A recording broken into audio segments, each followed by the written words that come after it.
Hi, it's Tiffany Lorraine. I am back with another one of our amazing speakers, and I'm going to let her introduce herself. The stage is yours. Thanks. Thanks so much for having me on. My name is Kate Marie. I'm based out of Montreal, and I am an embodiment coach and business mentor to women, and especially moms. I love supporting moms. I've been working as a photographer. We're in my photography studio right now for the last 10 years, and I saw a lot of moms struggling with self-image issues, body image issues, and through my own postpartum journey, I just started picking up different resources, hiring different coaches, and it kind of led me on this beautiful journey. And now I'm at this point where I just love giving back as much as possible, allowing women to reconnect with their bodies. We tackle a lot of anxiety issues, and that's what I'm really passionate about now. When did you first experience having anxiety? So it was after my second, my daughter was born. Just started having these anxiety feelings, and I had never experienced that. I've always been very confident and social, and all of a sudden I kind of got scared to go to the grocery store. It was like very simple things where I just felt like, no, there's this kind of when I went, I felt uncomfortable, and like standing in lines made me feel like I was trapped. Like it was really, really scary because I'd never experienced any of that before. And at the time didn't realize it was postpartum depression and anxiety that was creeping in. And so I kind of pushed it down and denied it for a good 6 months. And that only led to more and more anxiety, as I'm sure a lot of women have experienced. Like the more you fight it, the worse it is. So that turned into like daily panic attacks, and was debilitating to the point where I was very resentful of my body, felt very out of control. And all the doctors ever offered me was a prescription. And I have a history in my family watching people take medication. And so that made me anxious, like the idea of taking medication even. So I was like, no, there's got to be a better way. There's got to be something else. And so that's why I started hiring coaches and doing different programs to just really try anything. I was desperate to feel better in my body. And so, yeah, that's where it all started. So you took more of a holistic approach because of Exactly. the side effects of medication. Yeah, exactly. And I mean, there's nothing against medication. I know that there's a lot of women, it's made the world of difference. But for me, it just wasn't the right fit. And then I was discouraged because I didn't find that there was really any options other than medication offered by my doctor. And funnily enough, in the same building, there was a center for anxiety that was literally a few floors up that I discovered was in the same building, and she didn't even tell me about that. And so it was like, wow, there should be more resources and more options available to women who, sure, maybe they take medication as well. There's nothing wrong with that, but there's also other things we can do to supplement, to feel better in our bodies and not just be numbing and suppressing. So Absolutely. There should be no shame in asking for help either. In my own mhm. journey, I as well am very sensitive to medications. I will get all the side effects, so it scares me. But I have recognized that I do need some help and resources. So some of the things that I've used have been more herb based or essential Mhm. oil based, things the body absorbs and they don't stay in the system. Therefore, they don't have the side effects. They're meant to work with your cells and Exactly. your body, do what they need to do to get the nutrition, to get the cells what they need, and then be on their way. And the nice thing with that too is I find sometimes you eventually don't need it anymore. Like there's a Mhm. period of time you need it through your healing process, and then you may need it more or less depending on what you have going on. But it takes real resilience to have that intuition to realize I don't want to go that path. There's got to be another way. Yeah. And finding it, Yeah. that really is so important in any resilient journey that you have, is you don't have to take no for an answer, and you don't have to do what somebody else tells you to do. You can trust your gut. And look where it Yes. brought you Key. today. Now you're helping others. Yeah. And that's the beautiful Yeah. thing. Exactly. And one of the things, it's exactly like what you said, you kind of learn to start trusting yourself when you start to make those little decisions. And that led me into cycle awareness. And that's the one thing I really wanted to share about today, because it really is it takes trusting your intuition and listening to your body. And you'll learn that as you follow your monthly cycle. I like to view it as seasons. So we all have a spring, a summer, a fall, and a winter season. And tapping into that body wisdom and understanding that I am cyclical, it allows you to self-care in different ways throughout the month. And it allows you a lot more compassion because you're able to kind of understand, oh, my hormones, like physically your body, as women, we have different hormones that fluctuate throughout the month. And I feel that a lot of our world, there's the masculine society that we live in. It's a lot about like maintaining the same level of productivity and go, this hustle and push mentality.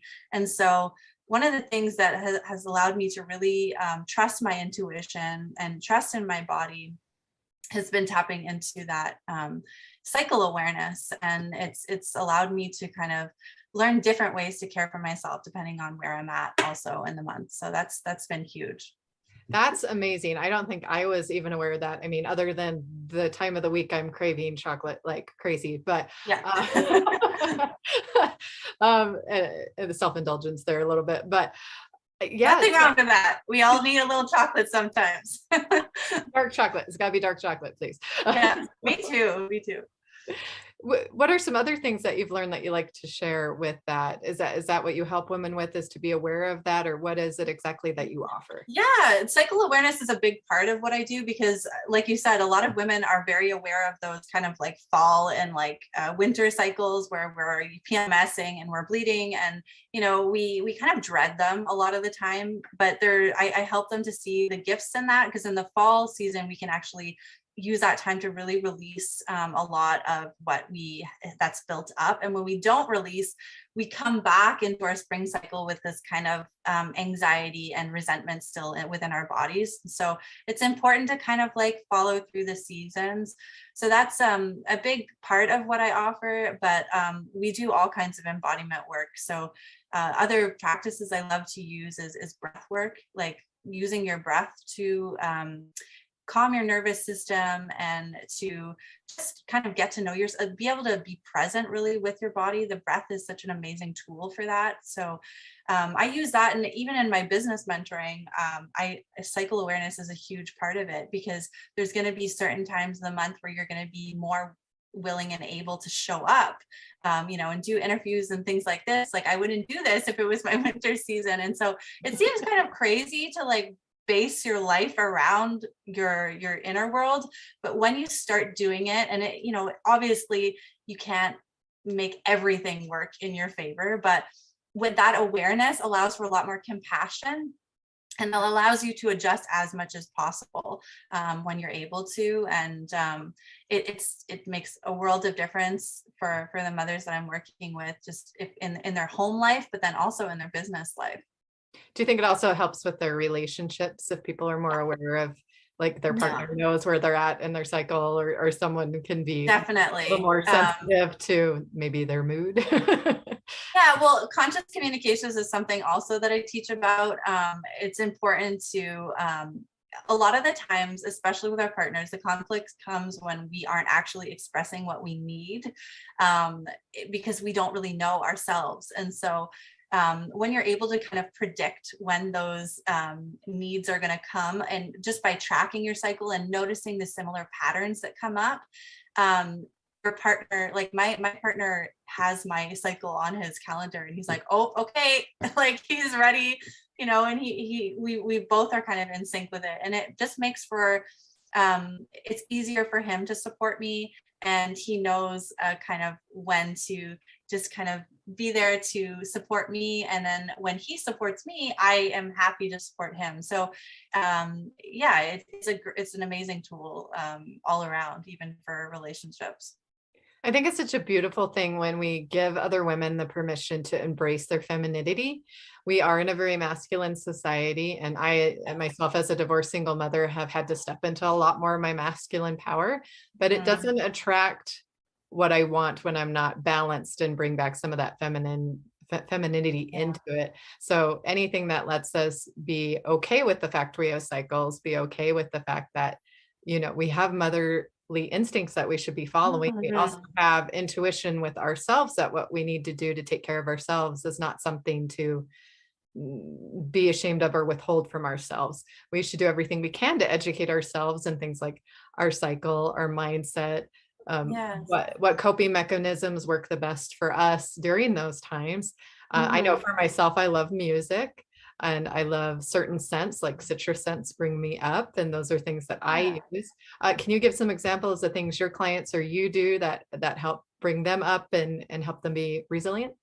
Yeah, those are two amazing examples. And it's all about the senses, smelling and hearing and feeling. So that's a lot of what embodiment is. So when we're numbing and suppressing because we're so stressed and we're just trying to go through the motions of every day, sometimes like just smelling an essential oil can kind of like bring you back into your body. So that I love a good dance party for sure. And your spring and summer cycles got to be, I think that we don't do it enough. I think play in general, like tapping into that inner child wisdom, and just a lot of the time as mothers, we're having to be responsible, especially if you're a single mother, you're taking on these both roles. We need to make sure that we're also playing, because otherwise it can feel really heavy. And so a lot of that resiliency is going to come back when we allow ourselves to play and be in pleasure. And the pleasure can just come from having a break to sniff an essential oil, or giving yourself a bit of a massage on your shoulders during the day. So it's just bringing yourself back to your body. Breath is another, like I said, another great tool that you can use to do that. How do you think these patterns, if we can break them and the society norms, we're starting to break some of those with body shape and types, and we're more accepting to different ethnicities and different hair, letting people embrace their own unique beauty. How do you think these tools and what you're doing will help the next generation? I have two daughters, and the body conscious things, the things that I saw in the 90s with stick thin models and magazines, and then realizing that they're edited and they're stretched and the waists are put in and the legs are twice as long as the body, and that those are just not realistic expectations. How do you think the things that you're doing will help the next generation that way, and the things that you're modeling for your children? Yeah, so for me, my children are also very aware of my cycle, and I think that that's really important because they know when I need to rest, and my daughter is not afraid to rest. And it's all about kind of bringing that cyclic nature, like bringing awareness to that for all women, and for there to just be more compassion, and especially with mothers who are juggling so many things. I think it's important that it's very clear that there's certain times when we need to rest, and they understand that if I don't take that rest, then I'm not able to then come back in my full power. And so I think we have a long ways to go when it comes to educating society in general for being more accepting of women's natural cycles. So that's what I hope to instill in my kids, to be more aware, and just to see the beauty and being a woman as well. All of our natural gifts, our intuition, and our caring nature and creativity. There's a lot to appreciate. It's not just all about getting things done. It's also about going inward and appreciating all of our natural instinctual gifts. Do you have a client success story that you can share with us? I can think of something from recently. I think a big thing is recently in my group program that I'm doing right now. It's a lot to do with the communication. I think that a lot of the time when we are pushing ourselves, like to maintain the same productivity, and we're in this hustle, we build up a lot of resentment, and we build up a lot of expectations from our partners. And so when we kind of drop back into our bodies and we're accepting of our cycles, it kind of leaves this space for conscious communication. And so some of the client wins that I've had is just one of my clients was able to actually express her needs in a way that wasn't like screaming, because when we're having all that stress and that resentment, it's hard not to have these reactions that really don't feel good, but that we've been in so long and we've built up so much tension within our bodies that we don't really know any other way. And so that's the success for me, is breaking down those walls and like being open to being vulnerable. And a lot of the feminine energy as well is receiving, like being able to receive. And I think that even support and, allowing our partners to even do things like, I'm like, honey, can you make the bed? And he doesn't make it the way I would make it, but being open to support. We all have our ways of doing things and we're used to taking it all on. But I think that especially a couple times a month, if I ask him to do it when I need that extra support and he does it in his way, then, it is what it is. But that's one of the major transformations, is how they relate to other people, because they finally softened within themselves. What would you say to this generation with Pinterest perfect motherhood and families and things of that nature? Speaking of which, I've got a child at the door who I'm going to let in. So keep going. I'm still here. Well, I think comparison is a big source of that tension that we feel. We feel this. I think a lot of us still have that image, that 50s mother who their husbands arrive home and the dinner is on the table and the kids are perfectly dressed. And even if it's subconscious, it's still ingrained in our culture. Even though there are so many more opportunities for women to be working, there still is a lot of expectation to maintain home life at the same time. And so I think when we're looking through our feeds and comparing ourselves, it like you said, it's comparing ourselves to someone else's highlight reels, first of all. Mm-hmm. And luckily there are a lot more women coming out and sharing real life behind the scenes. So it's nice to see, but just having that awareness that we don't know what's happening behind the scenes really, and that nobody's perfect. And we all have high moments in our months and we all have low moments in our months. And we just have to kind of have compassion for that and give ourselves that time to replenish so that we can come back and be productive and do all the things, but that don't put that pressure to be like that all the time.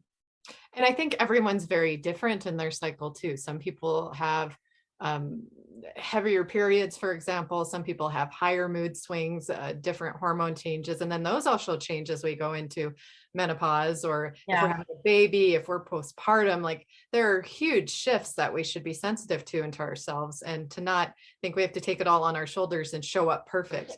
That it's going to be okay if there's a meltdown. It's going to be okay if you have baby blues. There's help for all of that, but that help doesn't happen if you're too ashamed to ask for help. And if you're feel too guilty that you can't show up the way that you want to without asking for help. But I think the biggest thing I've had in some of these interviews is we just want women to feel empowered to ask for anything that they need to be the mother that they want to be, that you have the right to seek resources, to ask for anything that'll help you overcome the barrier that's not letting you love on your children or your family or yourself the way that you need to. Do you have anything to add to that?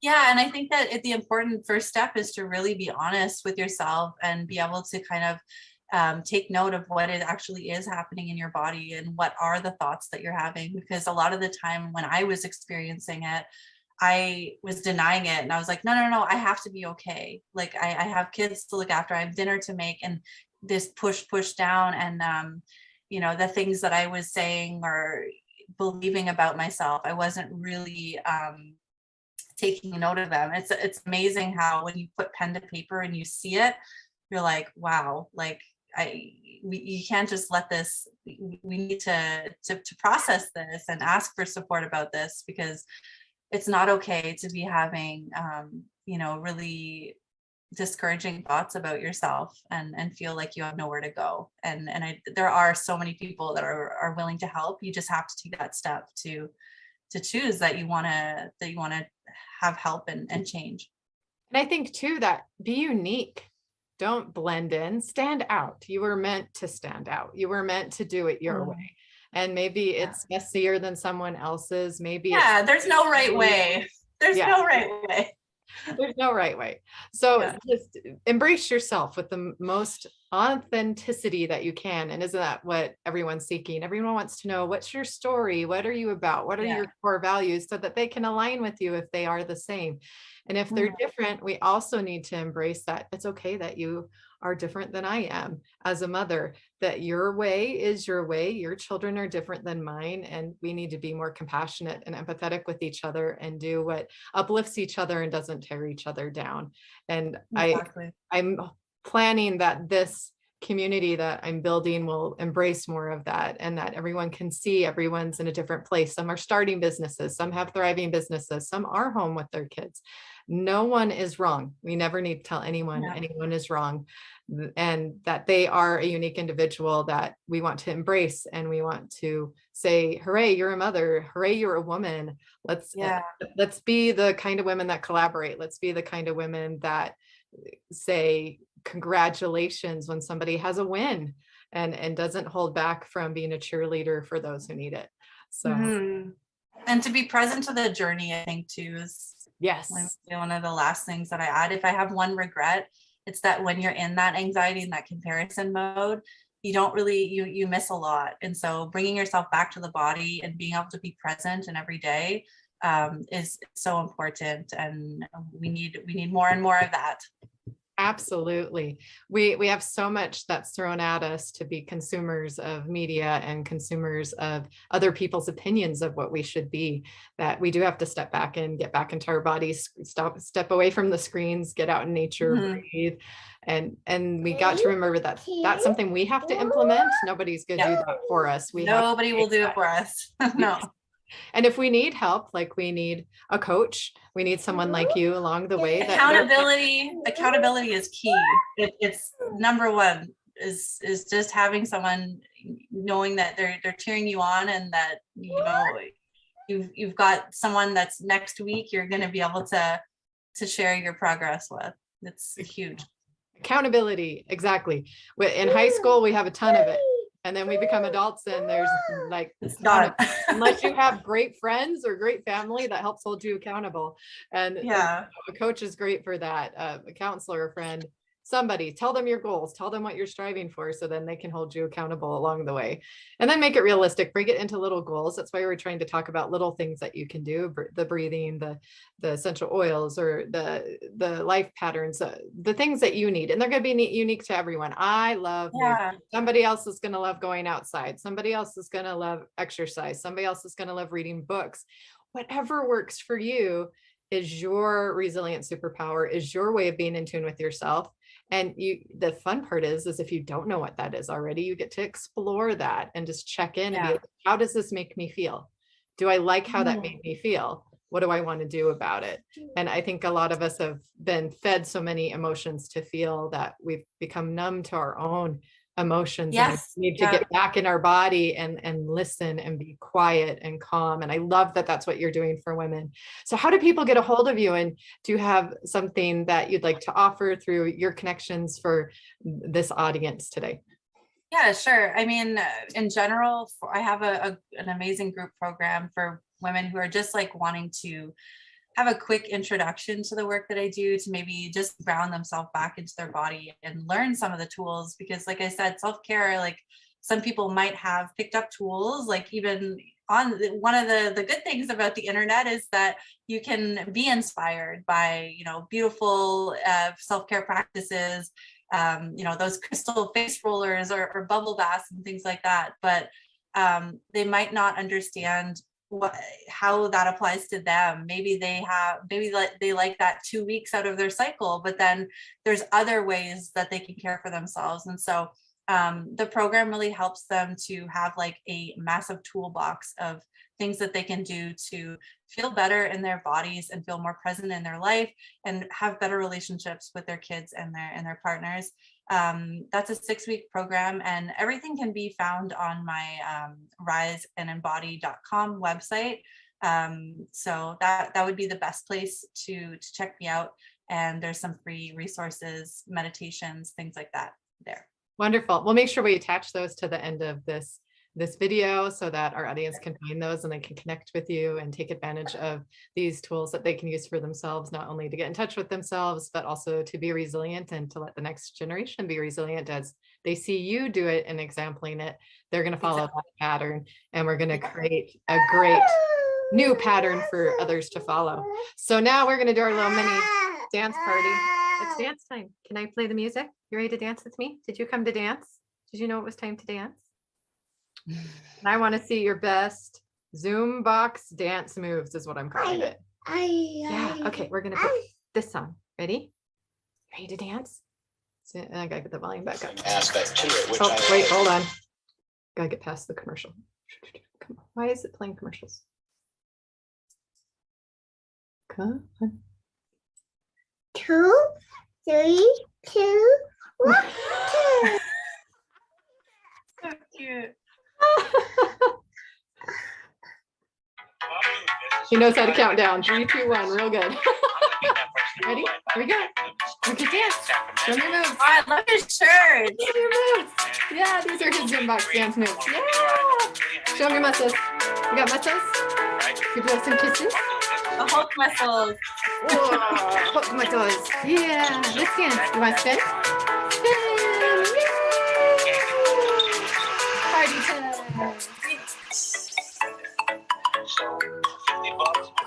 I should get my daughter in here, but I think she's watching. Dance party time! Dance party time! Dance party time! Oh, she wants this. You want this? Okay. She wants to show how we exercise. Ah, We'll be giving a couple of these away during the summit. So I've never seen it. I can give you one.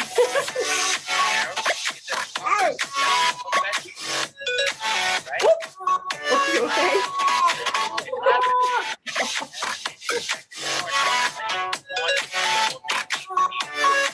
All right. We'll save more dancing for everyone else. Thank you. What in the world? Great topic. Like, is there something else open that I don't know about? This was the dance party. My son. Did you want to come back?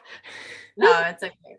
All right. We'll probably edit in the middle of that dance party before he hit himself in the face. So, well, I'm just going to stop recording now. Maybe. Whoa, no boob, no boob. Hey.